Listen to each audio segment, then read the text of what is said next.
welcome. My name is Diane Hale. I'm the Assistant Director for Gifted Education in the Chandler School District. And I'm here to talk to you about the CATS program. You received a letter from me, which is probably why you're here, that told you that your child was eligible for our gifted program. So really tonight is an overview of the program, not specific to any site, although I will talk a little bit about some of the differences between the Gifted Academy and the satellite campuses, as we refer to them. And our cameras are here just so that for folks that couldn't come here tonight, that they can catch this online so that we can help you make an informed decision. We know that you have choices, and this is another choice, but I hope that you see it as more than a choice. I hope that you see this, by the time I'm finished, as a need that your child has manifested through testing that we've done and so we found. So just as an overview, like I said, of the program, just some things that you need to know. First of all, and I'll let you read that, it's important to know that there is a state law that mandates that we identify gifted children. So I bring this up because a lot of times people think that it's a nice to know, it's a nice feature that some school districts have. It's actually the state law that we identify and provide services for our gifted students. The law does not say how those services should be provided. There's many, many different models of gifted education. I've spent my entire career in gifted education. I'm not even going to tell you how many years that is now. I used to tell that, and now I thought, no, that just makes me sound old. So I'm not going to tell you that. But what I will tell you is I've seen lots of different models. The Chandler School District, I believe, provides one of the most comprehensive models, and that's what I want to talk to you about. So the other thing that the state does tell us is how we must identify those students. So we can't just pick the students that, get straight A's. That's not necessarily what a gifted program is. It's not based on achievement.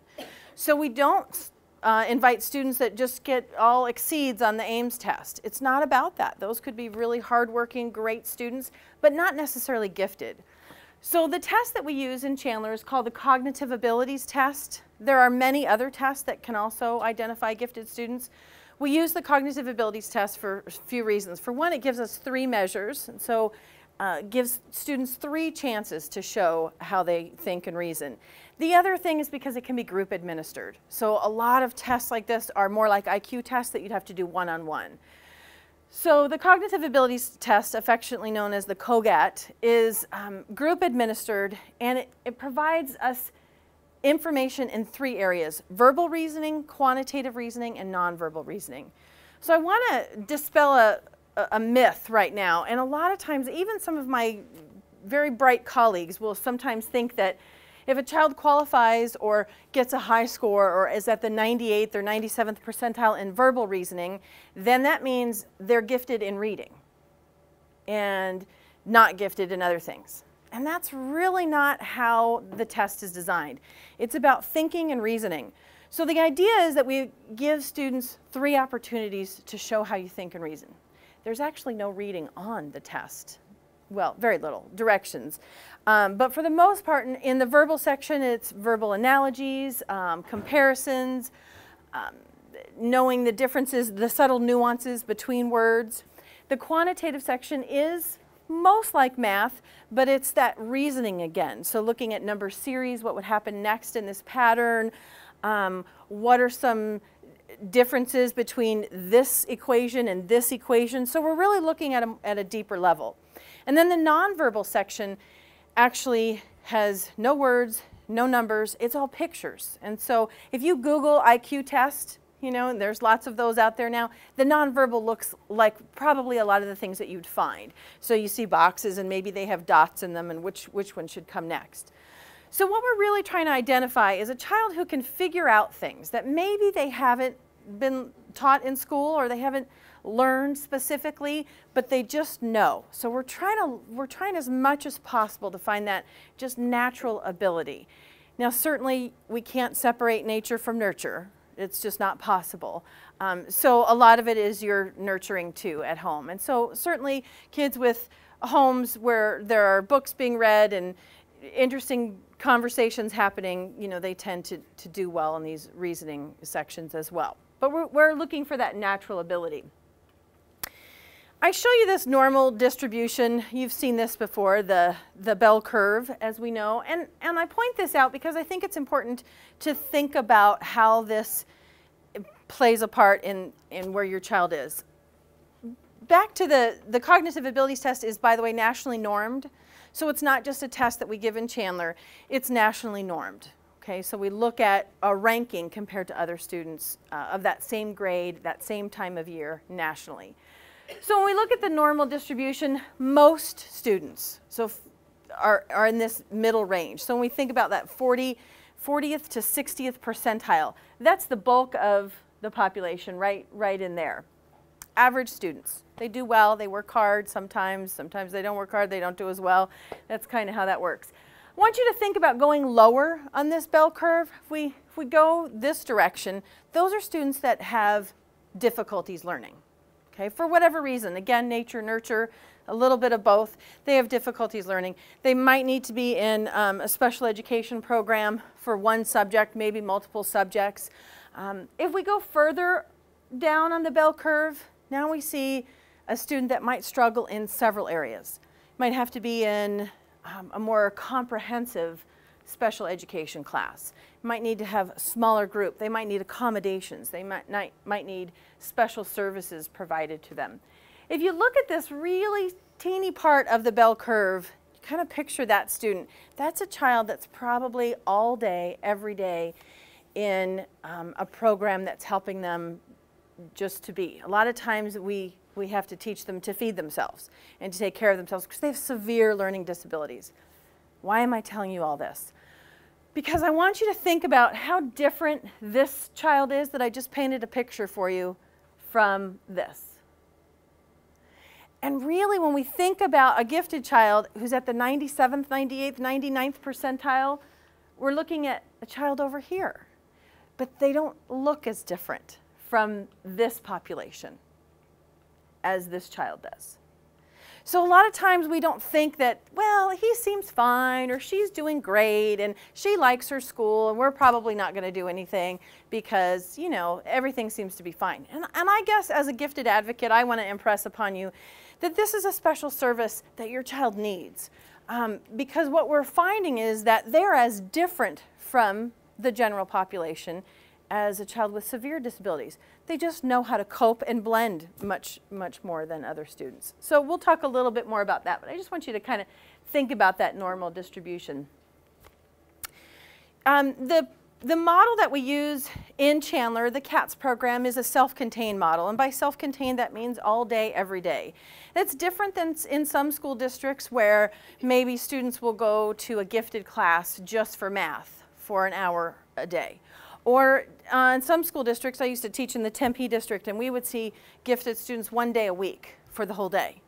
So then maybe Monday through Thursday, they were in their regular class, and then on Friday, they would come see me. And I came to Chandler because of the self-contained model. And one of the reasons is because something that a student said to me when I was in that Tempe district said, students aren't gifted part-time. I'm not gifted on Mondays and then just become gifted on, you know, Thursday or whatever my day is to come to gifted class. And so definitely that's a philosophy we take. But the other reason is that the research supports that all day, everyday model is really important. And I'll let you take a look at that. This report, A Nation Deceived, was put out in 2004, really looking at the importance of gifted education and how we must do the most we can to provide services for our brightest students. I also want to talk to you about some characteristics of gifted students because that can help you understand why we do this self-contained all-day, everyday program. When we talk about a gifted student, most people think, right, they're smart and so they learn quickly.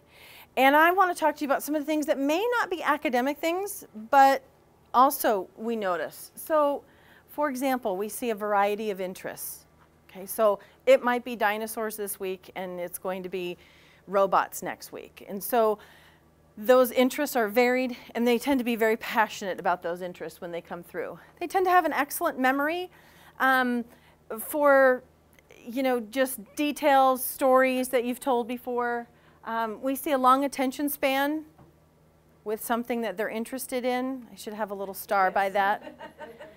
Can be a very short attention span if they're not so interested in that. Unusual curiosity. Why? Why is that? How come? You know, sometimes gifted students will question things and wonder about things that most kids their age don't wonder yet about or don't quite think about. We see a persistence in attacking difficult mental tasks. And in fact, sometimes they find that sort of exhilarating and fun.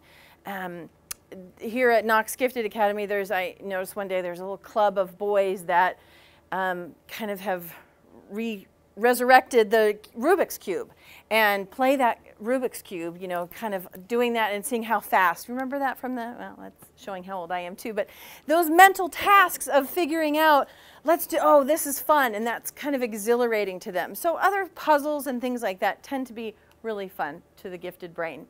They have good problem solving and reasoning abilities, figure things out, maybe just sometimes it almost might seem mischievous of let me figure out a way to get this or to get you to think this, or, you know, and not to be dishonest, but just because that's sort of how the brain works.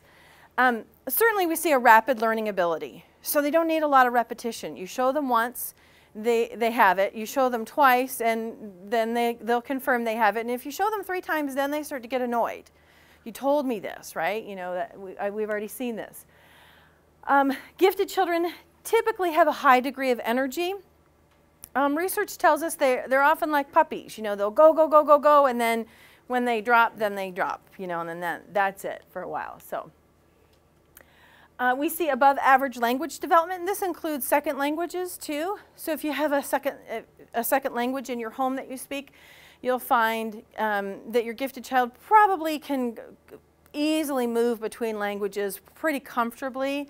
Again, that's not every child, but many of them. We see a preference for older friends, and this is really pretty typical in young gifted children. They're kind of seeking that intellectual stimulation, and so an easy way or a shortcut way to find that is to find friends that are a little bit older. Sometimes, though, socially that doesn't fit because some of the interests or some of the things that older kids like, they don't like yet, but they read the same books. So sometimes that can be difficult for them. Heightened sensitivity. If I took all of these characteristics and you said, okay, Diane, only tell us one, this is probably the one I would tell you, this heightened sensitivity. And really this makes a lot of sense because we perceive information through our senses. And that's how our brain works. That's how information gets to the brain. And so in a gifted brain, it's just perceiving at a heightened level. So you might have noticed from a very young age that your baby as a young, baby was already noticing things, and you've heard people say that, oh, she's going to be smart, look at her noticing things. And I've heard people say, what does that matter? It does matter because it's showing that heightened awareness of things and that heightened sensitivity. So that heightened sensitivity, though, can look like a child that's sensitive to loud noises, could be a child that's sensitive, very sensitive emotionally, very upset about things, very worried about sometimes the environment, or sometimes if you leave the news on and they worry about things that are happening in the Middle East that they don't need to worry about. Sometimes that heightened sensitivity can be physical sensitivity, scratchy tags in the backs of shirts, of t-shirts, or seams in socks, and and you're looking at me like, really? But it's true. It's just that I feel things more. Gifted kids tend to have more allergies for this very reason. It's that sensitivity to the environment.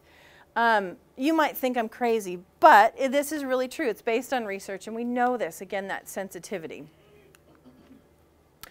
In gifted kids, we see non-conforming behavior sometimes at an earlier age than typical. That non-conforming behavior tends to happen those teenage years. In gifted kids, sometimes we'll see it a little bit earlier. Nothing too rebellious, but wanting to wear socks that don't quite match, and wearing something that's not quite, nobody else seems to want to wear that or do that thing, but you want to do that. Just kind of pushing the envelope there. They have keen powers of observation. They're the ones that will notice, the one slight difference. Teaching gifted kids for a lot of years, I knew, don't ever change your hair color or your lipstick shade, because they will notice it, and why did you do that? Well, we liked it the other way, so I stopped doing that. Definitely a vivid imagination.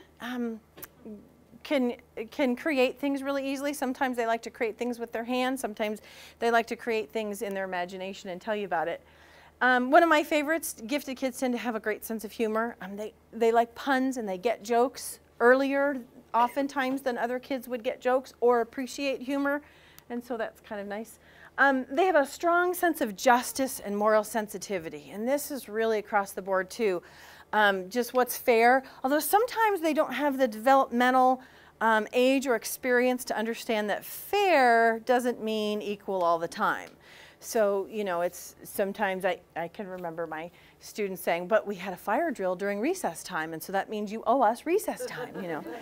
Well, but what happens when we have a fire drill during math time? Do you owe me that? You know, so that constant looking for making it equal, making it fair. So looking at some of those characteristics is really just so that you realize that this isn't just about a child who reads at a higher level than most kids. There are a lot of those.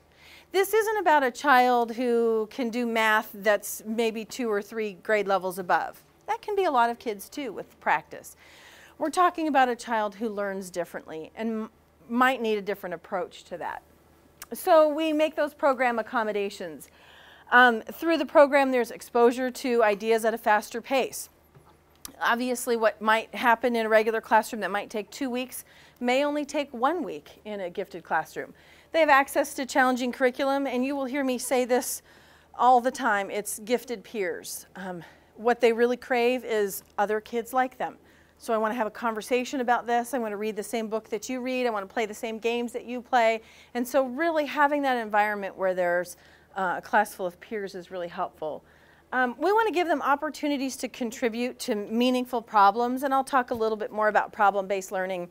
But gifted kids naturally want to help solve problems and do real-world kind of things, not practice this because someday you'll need it. They want to do it now. I want to do it now. I want to help right now. So we try to give them those opportunities. There's some freedom in the CATS classes because if students have special interests and they've mastered the curriculum, then we can move on and delve a little deeper into some subjects. Certainly the concepts are more difficult. The other thing is the gifted brain loves to make connections. So what I'm learning here, I want to know how that's connected here. You'll probably hear that at home. Oh, we learned something about this at school. Now I want to read more about that. And so we provide an integrated curriculum. So instead of isolating all those content areas separated out, we want it to be integrated so that they feel like, oh, this is all connecting all day long. And then, of course, you know, just that problem solving, as we mentioned. So in Chandler, you may have heard of the consultative model. So we have kind of a tiered approach to gifted education in Chandler. So the consultative program is the least comprehensive. That would be a child stays at his or her home school. We develop an individualized learning plan for them, which means, you know, these are some strengths, these are some things to be aware of, and we ask the general ed classroom teacher to be aware of those things. So she may once in a while offer a separate project, or she may bring in a more advanced reading book, that type of thing. That would be the least comprehensive model, but it is something you could stay at your home school and get that. Then there's the self-contained CATS classes, and that would be what I'd consider our satellite campuses that are housed at Ryan, Santan, Jacobson. So that is, it's a regular school campus. They operate just like any other school. Then housed there are gifted classrooms. So what happens in those classrooms when the door closes is a little bit different. The teacher is gifted endorsed, so she or he knows a little bit more about the population, and some of the material that they learn is a different method and an accelerated pace. So that would be our self-contained CATS classes, kindergarten through 6th grade. Then we have Knox Gifted Academy, which is the school here. Knox will be an all-gifted academy next school year, kindergarten through 6th grade. So every class, every teacher teaches gifted students. Difference there is now we've gone to a more comprehensive, so rather than just part of a school, then it is the entire school. So that means the professional development those teachers receive on a regular basis is geared toward gifted education. That means the materials purchased, the way that everything operates is going to be with that spin toward gifted students. And that's. The other things with Knox Gifted Academy, when we began the program here at Knox 3 years ago, It's far for most of you, I bet, maybe for many of you. It's northern tip of our school district. And so one of the things to transform the school into a gifted academy, we wanted to make it very 21st century, very cutting edge. So there's more technology at the school. It is a Wi-Fi campus, and so there are laptops here at the school.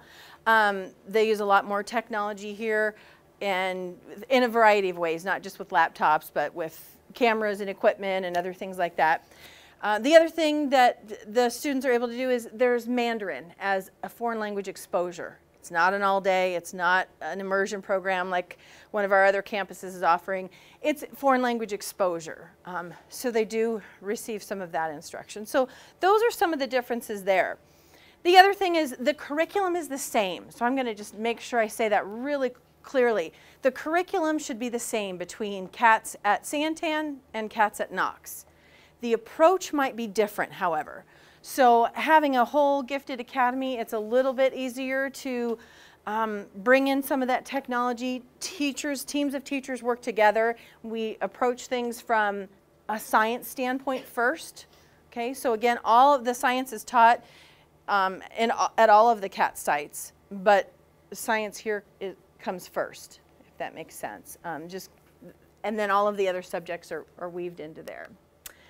Just to briefly touch on our junior high CATS program, the program continues through 7th and 8th grade. It's not necessarily self-contained anymore in that the students still move from teacher to teacher, class period to class period, but those teachers in the core subject areas of reading, or English language arts I should say, math, science, and social studies are all gifted endorsed teachers and have that in-depth curriculum. We'll talk a little bit about curriculum too. And then in high school, we want our students to self-select. So this may seem backwards, but your child tested in and we provide these services, and we have these services through junior high. And then in high school, I had a parent say to me, and then you just let them go? No, not at all. What we hope is that they have the tools and they know themselves as learners really well. So we give them those tools and that confidence to go into high school, and they're selecting their classes, and they're starting to select, this is what I'm really interested in. These are the advanced courses that I need to take. Most of our CAT students take a full load of all honors and advanced placement classes, but they don't have to at that stage, and they're really driving that. So I'm going to talk to you a little bit about why have your child participate in this program, and then tell you a little bit about some of our successes, and then I'll see if you have questions as well.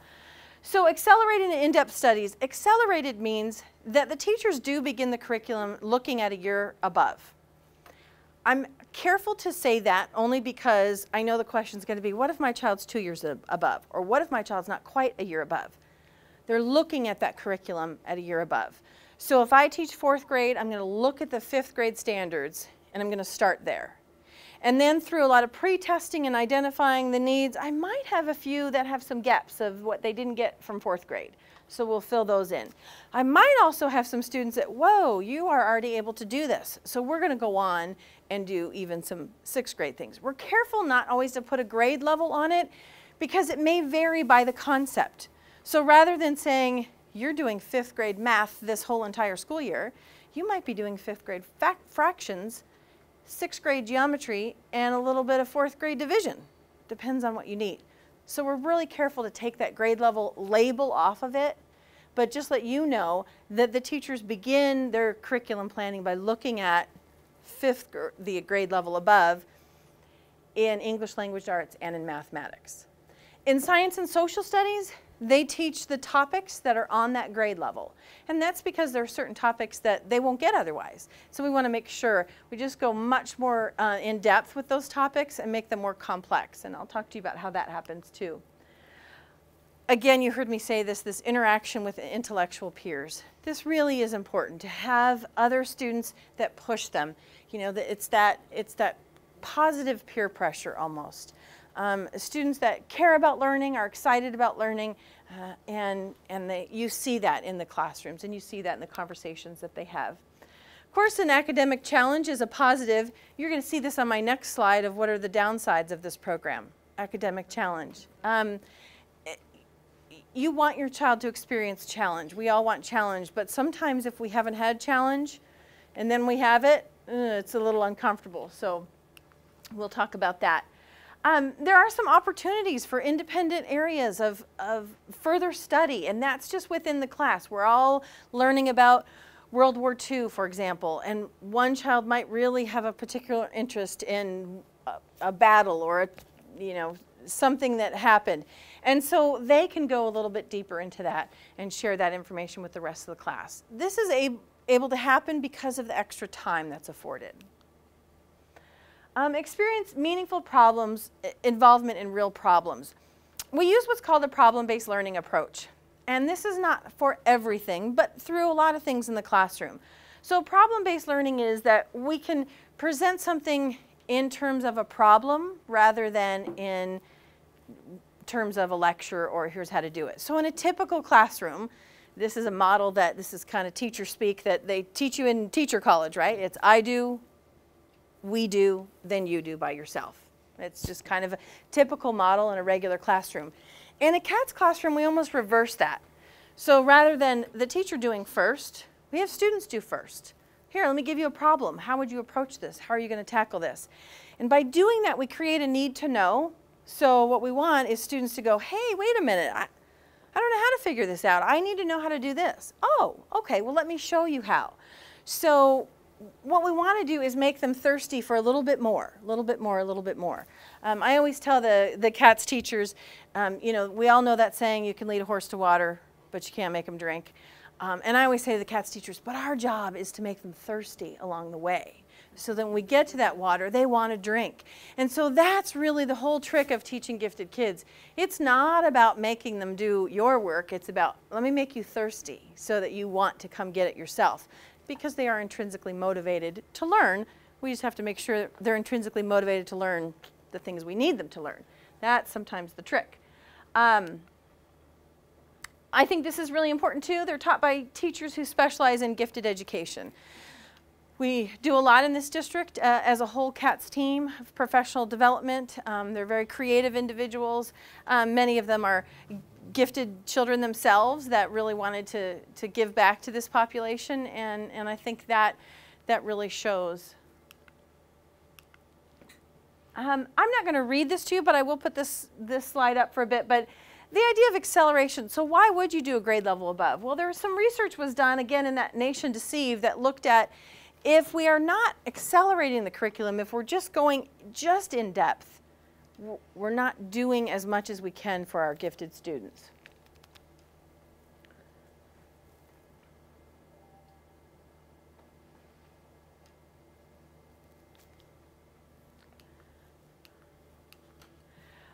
Sometimes I'm asked about this idea of elitist.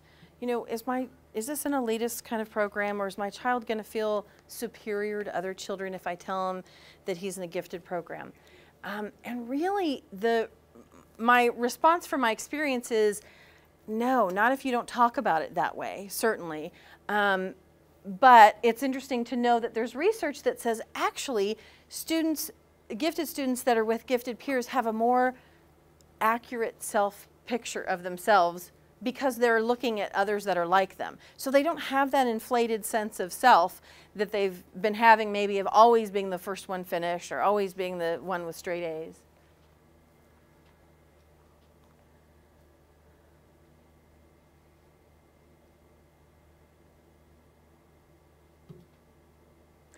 Interesting, this same research points out too that for special education students, they need models. And a lot of times I'll hear that too of, gosh, when we do self-contained, then we don't have those models in the classrooms that some of our special ed students need.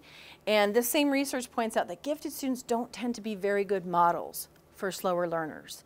They take shortcuts, they go quickly, they're not super patient sometimes. So they don't really make a very good model. Average, those kids in that 40 to 60 hump, they make great models.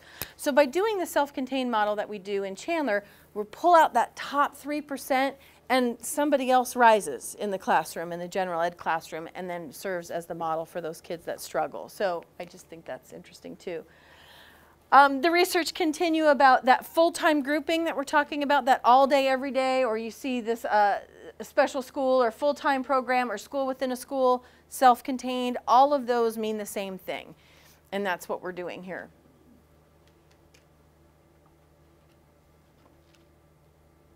So some challenges perhaps for your family. For one, it will probably be a change of school. So can I just see, for how many of you would it mean leaving the school that your child currently attends?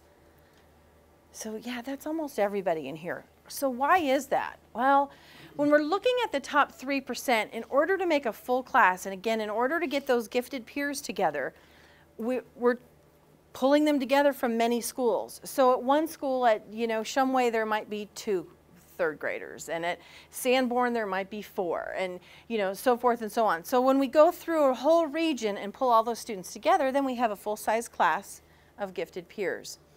The program for many years was at many different schools, but different grade level configurations, and often changed depending on the schools. So what we're really trying to do is settle in and give you an opportunity to have a school where you could stay. So of course, Knox Gifted Academy is that K-6, it will be all gifted students throughout, staying through 6th grade. Jacobson has 3rd through 6th grade, Santan has 3rd through 6th grade, and Ryan, our southernmost campus, has 1st through 6th grade.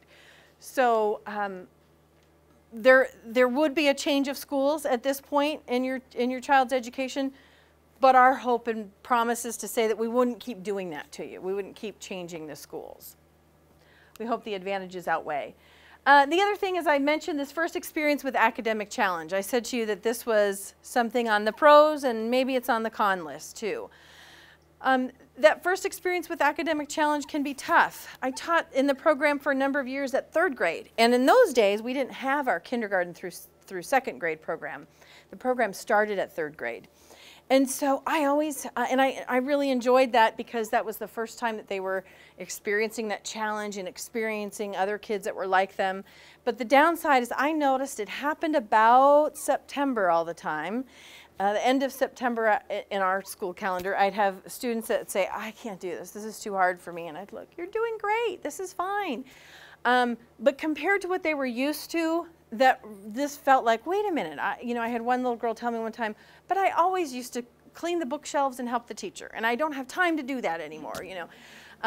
So having to tell her that that's not your job, and you shouldn't have to do that. So that experience of challenge can be tough to deal with at home. But I promise you that kind of going through that first quarter, then it's really home free from there. That first quarter can be sort of a challenging one. Some families ask me about the label. So my child's labeled as gifted. What does that mean? How do we talk about that at home? And we really leave that up to you. We don't talk a whole lot about that in the class. It's really about what we're there to learn. So we don't spend a whole lot of time on that. The idea of perfectionism, we don't strive for perfection in the program. We strive for excellence. So 100% tells us nothing. And once in a while there might be 100%, but really we have more information when we see a 90%. Okay, then we say, oh, here's somewhere that we still have growth. Okay, so that means that we've raised the ceiling high enough. And so if the ceiling isn't raised high enough, then we're not doing our jobs. So we want to make sure that we don't have anybody wanting to be perfect. No such thing.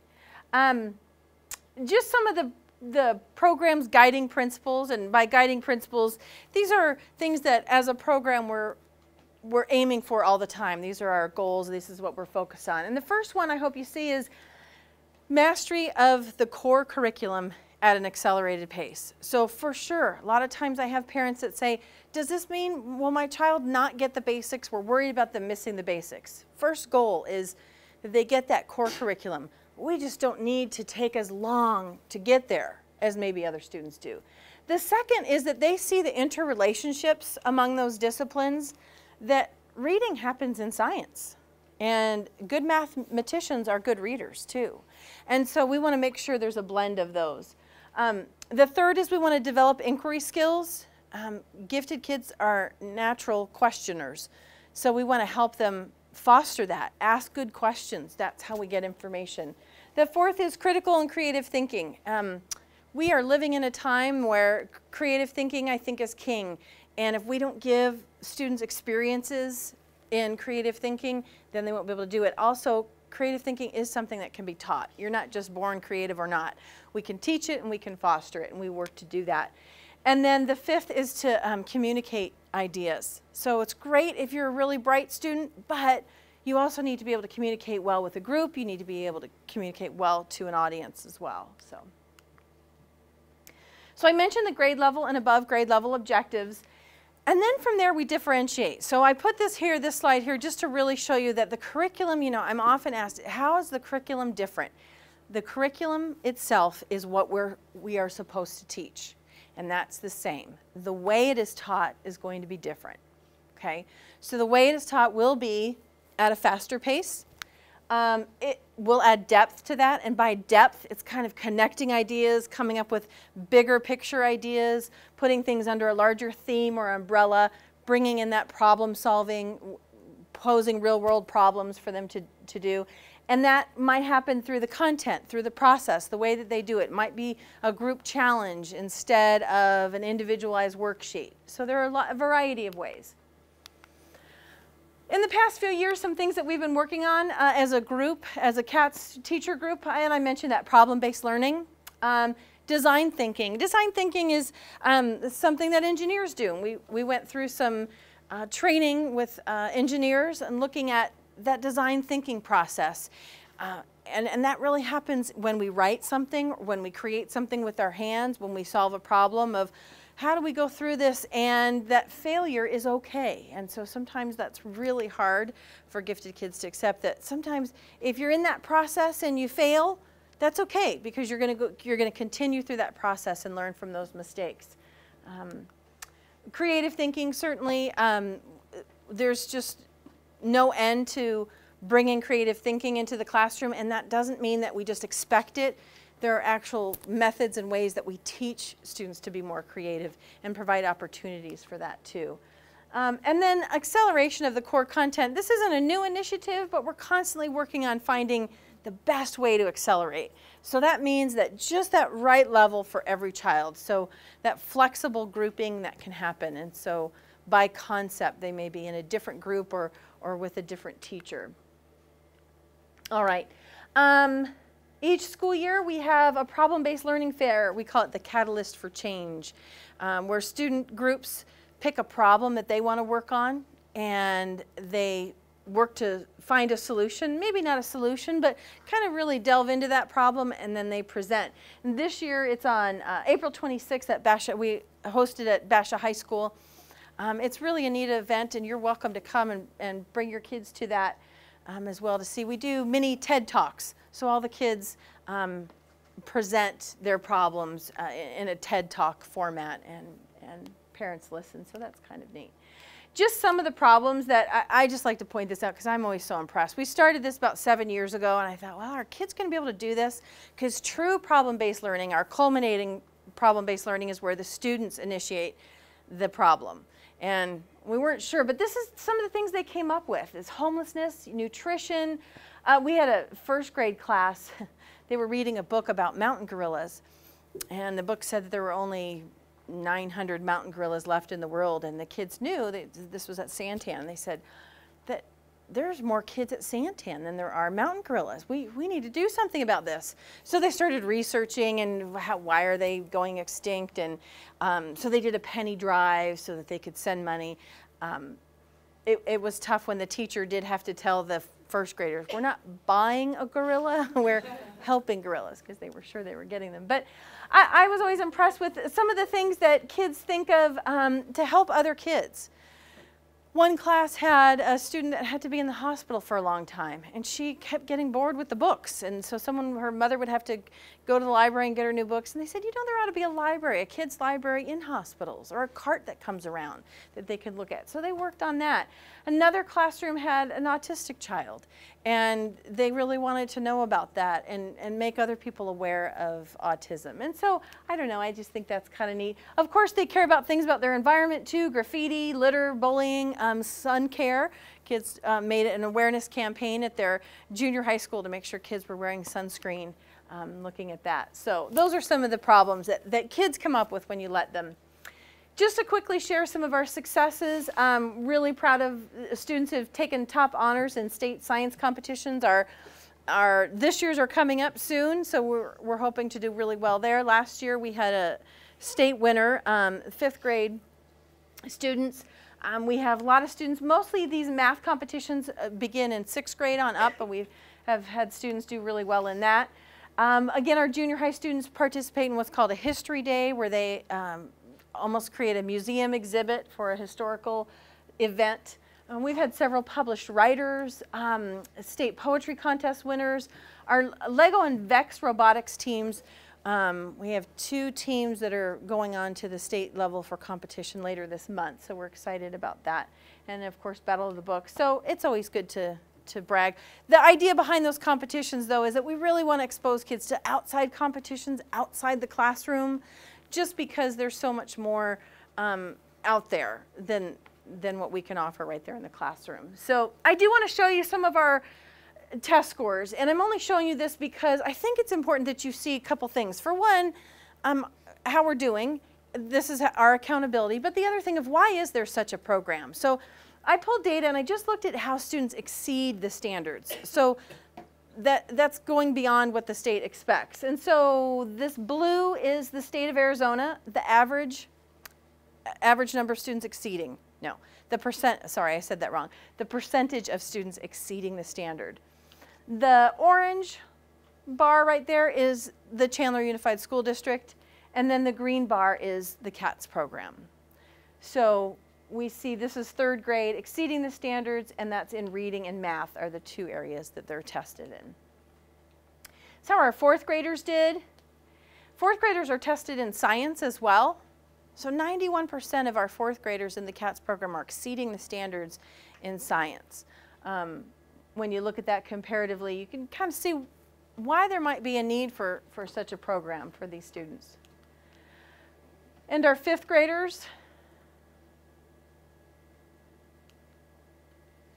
and then 6th grade, and I did this for the junior high presentation, so I'd use those same slides. But 6th grade, first we looked at passing, just the state, the district, the CATS program, and then I looked at a local charter school, and I only did this because they often ask, I'm often asked, well, how does the CATS program do in comparison to BASIS? So that's really the only reason that's there. But this is how the students are doing passing, and this is how their exceeding is. And again, this is the CATS program here compared to, again, those others. And I did the same for 7th grade. And this is the passing, and this is the exceeding.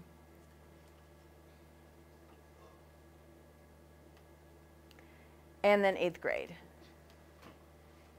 Passing and exceeding. Our 8th graders are tested again in science, so 96% of our 8th graders are exceeding the standard in science. So we're pretty proud of that. So those are the different subject areas.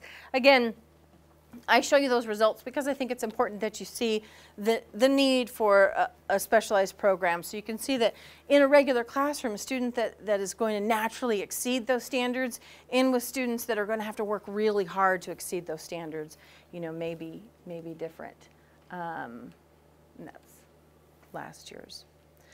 So I want to hear what questions you have. If you have general questions about the program, some of the logistical things that I may not have mentioned that I want to just do really quickly because I bet they're going to be your questions.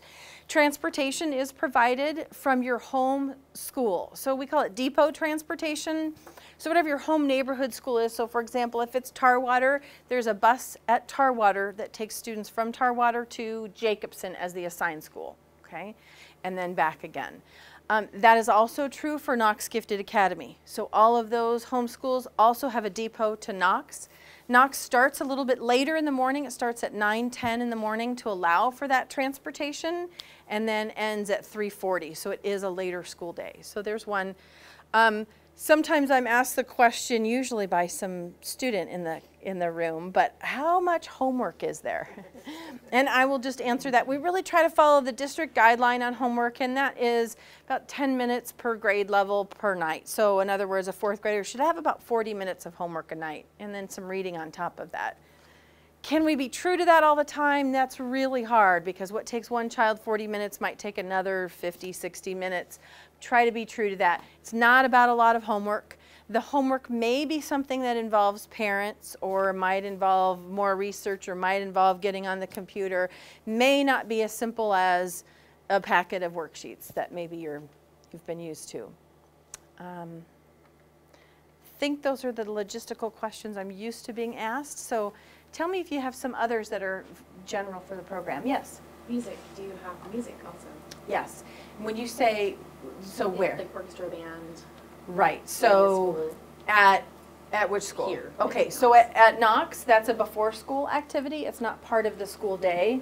So it's a before school activity, orchestra and band for 5th and 6th graders. And the other campuses also have music. At junior high, they do as well. Mm-hmm. Yes. So maybe I attended the wrong night because he's in 6th going into 7th.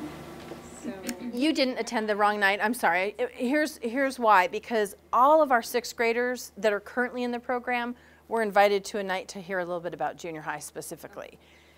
Because they didn't need the general orientation, so it was just about junior high. So you can actually have both of those, really. So this is really more about the program itself and the junior high as well. So it's going to be similar at the junior high. Yes, sir? What grade does band start? 5th grade. Yes. Is there a second language taught in the CATS program as well, or no? Only at Knox Gifted Academy, there's Mandarin as foreign language exposure, and I'm always careful to say that because it's 1 day a week. Well, it works out to be 2 days a week for the younger students for 30 minutes at a time. The older students get an hour a week. And really the intent was just to get them exposed to hearing and seeing another language, but the others do not, right? Unless at junior high, students take Spanish as an elective, and that is part of it. Yes, sir? Is there a librarian here? Is there a librarian here? Actually, that's a great question because there is not a librarian here. And the reason why there is not is because we replaced that library time with Mandarin. So do you mean here at Knox? Yeah, so the students still come in here and they can check out books, and there's somebody that works in the library. She's not really an official librarian like maybe at your school where there's a class about a book or about an author. She doesn't do that. She just helps kids find books and they can check them out. But we did that so that we could have that Mandarin time instead. So thank you for asking that good question. Yes? So students tested in. At some point in time, will they possibly retest and possibly get tested out of the program? No, we don't retest them unless you want them retested for some reason or another. And there are a lot of reasons, a lot of reasons why a child doesn't test well on any given day. There's really only one reason why they do test well, and that's because they're able, right? So we want to capitalize on that, and so they don't need to be retested. Yes. My girls want to know, is this a uniform school, or what's the dress code? I don't blame them. No, it is not a uniform school. No, follow the regular Chandler Unified School District dress code, of course, but it is not a uniform school. Yes. What's the STEAM program here at Knox? So the STEAM program that I mentioned a little bit before is just science, technology, engineering, the arts, and mathematics. And so just again, a greater emphasis on some of those things. When I say emphasis, it's still the same curriculum has to be followed, right? So it's just that the teachers will start from the science standards and look at those science standards and say, how can I bring reading into science? How can I bring some writing into this? And go from there. They use a lot more technology than they do at the other sites. And then as far as the arts go, when we set out to begin this campus, we looked at how can we infuse the arts into other things that students are doing. So there is not a separate art class or anything like that, but a pretty extensive art masterpiece program. So it's science intensive, would you say? Yes, I would say that.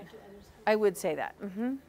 Whereas in most schools, and again, and also the CATS program, there isn't a lot of time for each subject area. So at Knox, we try to have science be kind of thread through everything a little bit. Yes? So for like the dress code at any Chandler School District place, I couldn't wear this? Now you're asking me hard questions. I'm not sure. I think that fits dress code. he's asking, he's currently at ACP. I see. Second part question would be, you said that there's a possibility they could stay at their home school, because we're out of district. I see. So could he stay at his home stay at the school he's at and do an IOP? He could. He could. And so at an ACP or one of the other CTAs, I will tell you that that ILP is going to be mostly taken care of already, because they're going to say, we already accelerate, we already. Next question, how does that compare to going to a CATS, moving him to another school then that has strictly CATS classes? Well, it's about choice. It's about your preference, and it really is going to be style, the style of instruction, and that style. You know, it is a uniform school. It's a bit more traditional. It's almost more, if you like that environment and you can get that acceleration, that challenge for him, then that might be a choice for you. There's some qualification to get to ACP. It's different. It's a different type of qualification. Okay, that was my question. Yeah, I know. That is a hard one. Because he is challenged, Mm-hmm. but I just wondered if there was additional challenges that maybe he would get from the CATS if we moved him. Probably not. I mean, again, I like to talk about those gifted peers, a teacher that's gifted endorsed. Some of those things I think are perks, but I think you have to ask if he's feeling challenged, he might be in a good place. Somebody else? Yes. I was wondering about Kids Express. So in the morning, would they go to their homeschool Kids Express and then get bused over to, or is it at the school that they would be going to? They can do Kids Express at the school that they would be going to. Mm-hmm. Usually the time doesn't allow, I'm not sure if the time allows enough for that overlap. I guess it would depend on the situation in the bus pickup, but they can do either. We have some families that do Kids Express after school at their home school because it's easier for them to pick up there. So they'll take the bus, like for example from Knox to their home school, and then do Kids Express there until mom or dad can come get them. So there's some options there as well. Yes. This is an older school. Some of the other schools on the south side, like Tarwater, newer schools. Right. Will you be getting the same funding as the other schools, or do you get less, or do you get more? Will you have older equipment here where they will have newer equipment since it's a newer school? How does that work? Right. You mean, and you're talking about Knox specifically? Yes. So our funding is always based on, district funding, and it's by pupil, so the number of students there. So so it is the same by the schools depending for the number of students that they have.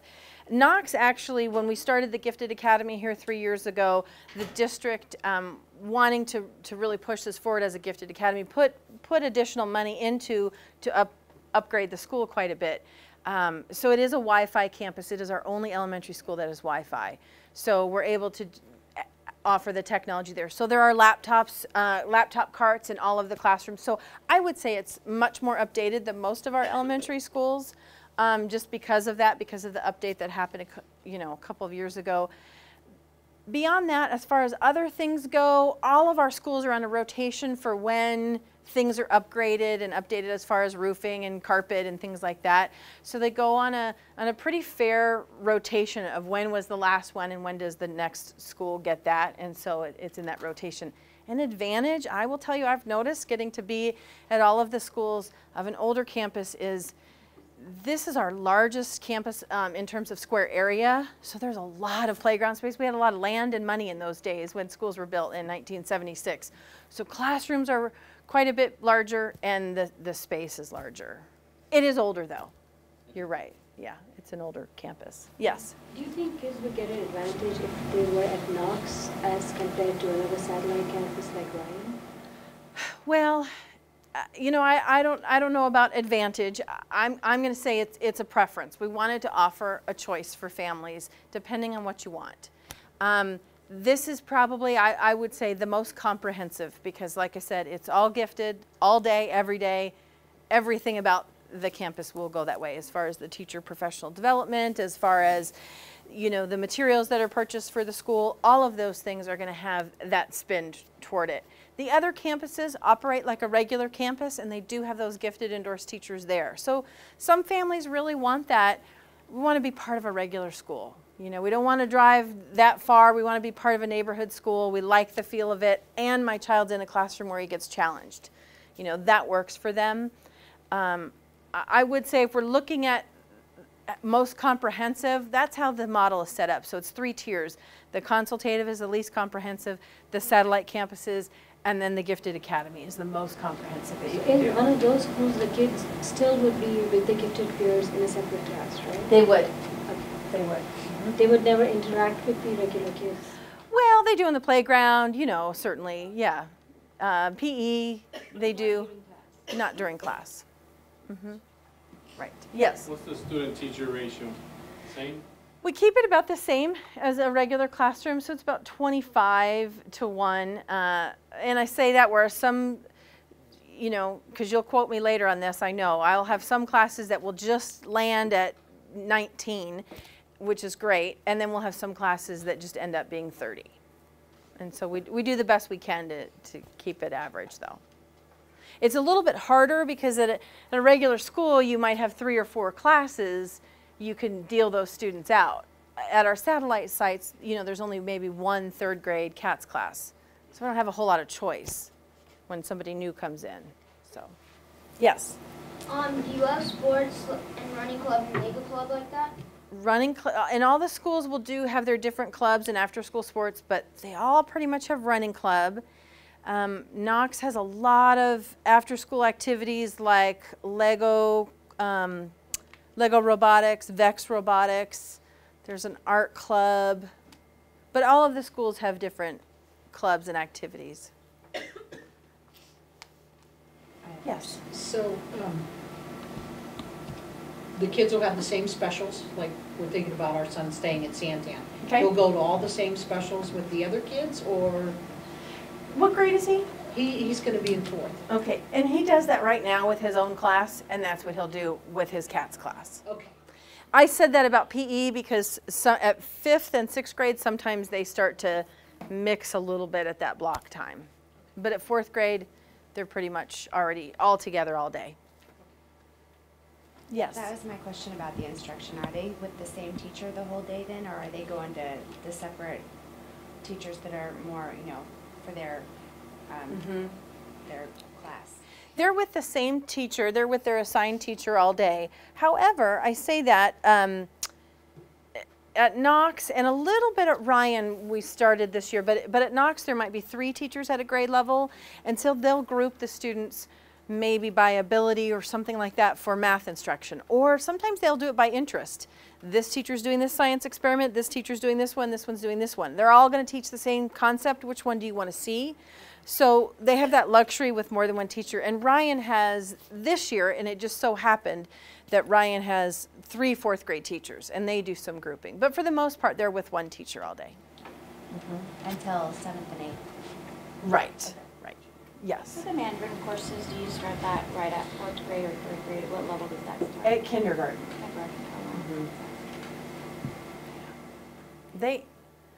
Oddly, they learn it. They're singing the songs. They know, you know, you walk on campus and they'll say, ni hao, you know, okay, all right. So, Too, I guess. yeah. Yes. When you say exposure of Mandarin, obviously, if you're coming into 6th grade, you're not going to have any knowledge of Mandarin. Right. So is it something they're tested on, or is it just something that they're exposed and you kind of go at your own pace? Exactly, and that is why that's what the other reason why we don't call it exposure. Everybody gets it, and at whatever level is appropriate for them. There's no test, like you're going to have a test on this Nope. tomorrow, so. The Mandarin teacher does assign them homework. You know, she'll say practice this at home, or you know, go on, listen to this song or something like that. But it isn't a graded class. Yes. Any particular reason the Mandarin is chosen instead of other ones? I get asked that a lot. You know, it's funny, we did all these focus groups. I did focus groups with all of the CATS parents. I mean, truly everybody who had a child in the CATS program before we started the Gifted Academy. And so I spent night after night sitting with small groups of parents in these focus groups asking them what they thought of this concept, and, you know, would take lots of notes. And over again I heard, would there be a foreign language? Would there be a foreign language? So then we kind of continued our planning, and then we went back and said, so if there was a foreign language, which do you want? And interestingly enough, parents said, we don't care. We just want there to be some foreign language. So I did a little bit of research and just kind of looked. For gifted kids, I like the idea that Mandarin is visually different. it sounds very different. There's different tones in it, so it just felt to me like there was another challenge there. It's also spoken by more people in the world than any other language. I think that's kind of impressive. Different culturally, so really there's no specific reason. We did avoid intentionally Spanish because we didn't want something that is taught at the junior highs as a class. So we didn't want kids going to junior high saying, oh, I've already learned Spanish, when really, you know, maybe they haven't learned it. So that's just the story behind Mandarin. Would the school be bringing in any other languages? Is it foreign language? You know, I don't know. There's no plan to at this point. How many kids do you have now here in Knox? There are about 450 gifted kids. 425, 450 gifted kids. So So the neighborhood children will not be attending this school next year? They won't next year. You have a normal size cafeteria like the other Chandler Yes. grade schools have? Yes. Yeah, regular size cafeteria. Again, older schools, some things are just different than others. Huge playground, regular size cafeteria. I think this is a smaller library, but I don't know compared to others. You know, it just depends. Small. You think it's small? Yeah, I do too. I do too. Classrooms are really big. Nurse's office is huge at this school. Don't know why, but you know, that's just things were built a little differently. So, well, I thank you so much for coming out and listening to me go on and on. This video is going to be available if you left somebody at home that didn't get to see this, and they can hear all for themselves. I will also post the PowerPoint presentation on the CATS website. If you haven't visited that website, please do that. Oh, and one more thing. I need to say this very important thing. Your letter says we need you to pre-register for the program if you're interested in participating. And that's how I really know how many students are going to be there and how many classes I can make and if I need to hire teachers or whatnot. So that is really important to me and my job. If you go in there and do that online pre-registration, it's going to ask you some questions about your child, and it asks ID number. If you don't know the ID number, don't worry about it. That's not a required field. But it will ask you some other things, and it will give you a choice of school. So it will say, do you want the school that I put in your letter? And I assign that based on where you live, or would you rather a different school? And I'm going to try and get you your first choice. Can't always do that, but sure enough, there's going to be somebody in this room that really, really wants to be at Santan and instead doesn't want to be at Ryan, right? So I'm just going to get all that data and swap those families out. So hopefully I can get you your first choice. Knox Gifted Academy, because it's a school of choice, we can cap that enrollment, and so it is an assigned school for some families but not for others, and so if you want that as a choice, there is some possibility. But there's nothing else that we have to do besides that pre-registration form for enrollment? No, just do that pre-registration, and then you will get a follow-up from me, okay? So I'm thinking end of April, you'll get a follow-up that says, thank you for doing the pre-registration, you're all set, and your child will attend this school. And then I'll send you some things about busing and that too. And I'll probably invite you to that problem-based learning event too, if you want to come to that. Does it matter what I put for preferences if we're out of bounds? It does. Okay. It doesn't matter, but it just your priority isn't going to be as high as somebody who is in district. Absolutely, right. Yep. All right. It's already registered, like CTA got the registration done beginning of Jan. Okay. So at that point, I had not received the CAT letters. Okay. I just, do I have to go there and tell them, or? You don't have to. I will tell them, and I probably won't tell them until the end of this month, beginning of March. Okay? All right. So thank you so much for coming, and if you have any questions, please don't hesitate to call. There are some cards back there, I think, with our office phone number if you have any questions.